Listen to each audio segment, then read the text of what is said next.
Okay, grade 12, this is the last video in your inverses section.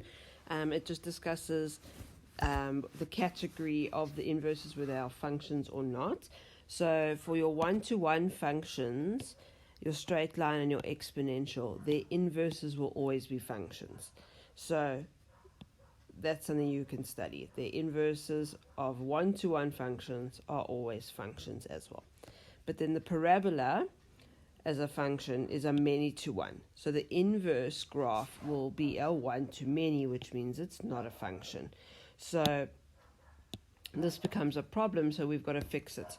So if we look here, the happy parabola, remember the concave up parabola will make a right-hand side inverse. And if you have the concave down, it's going to make a left-hand side parabola.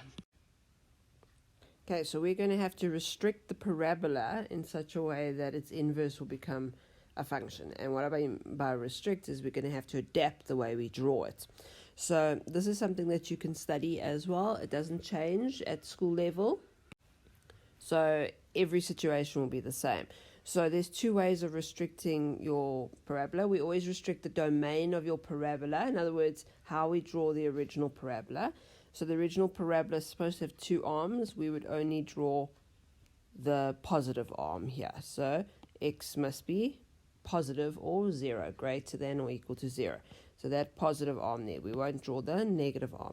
So your x and y's are both positive, which means your inverse, you're only drawing the positive x and y's of it. So we're drawing half of the graph. So there's the half of the parabola. So it's the positive half, so then that will be the positive half of the inverse. So if we had the negative half,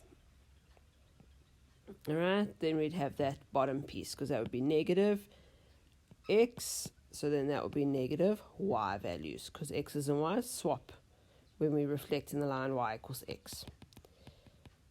All right, so now the blue graph is a function.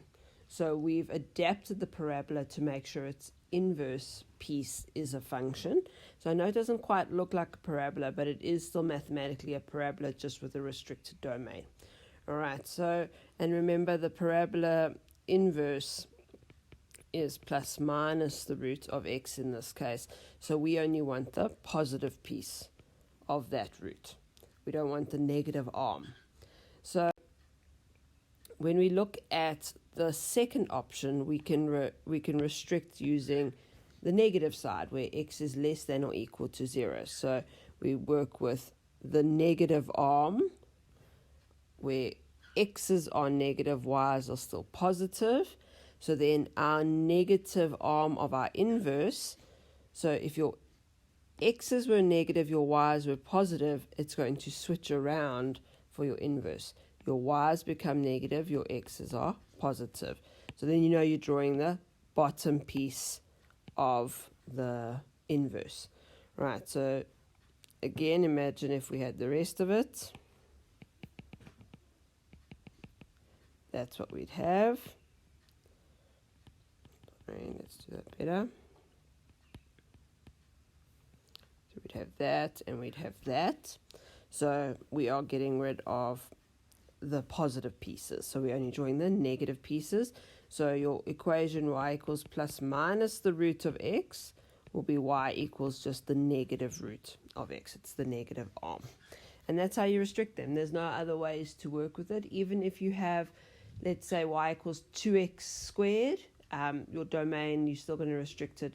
Either x is greater than or equal to 0, or x is less than or equal to 0. At school level, that's the restrictions. There's nothing extra there.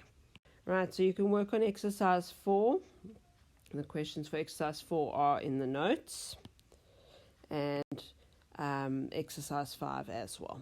Right, so again, remember the restriction for a parabola. So here's a parabola. They will guaranteed ask you about restriction. So here it says draw a rough graph of f of x and its inverse on the same set of axes. Remember, this one's going to be concave down. Is f a one-to-one? So is the original graph a one-to-one?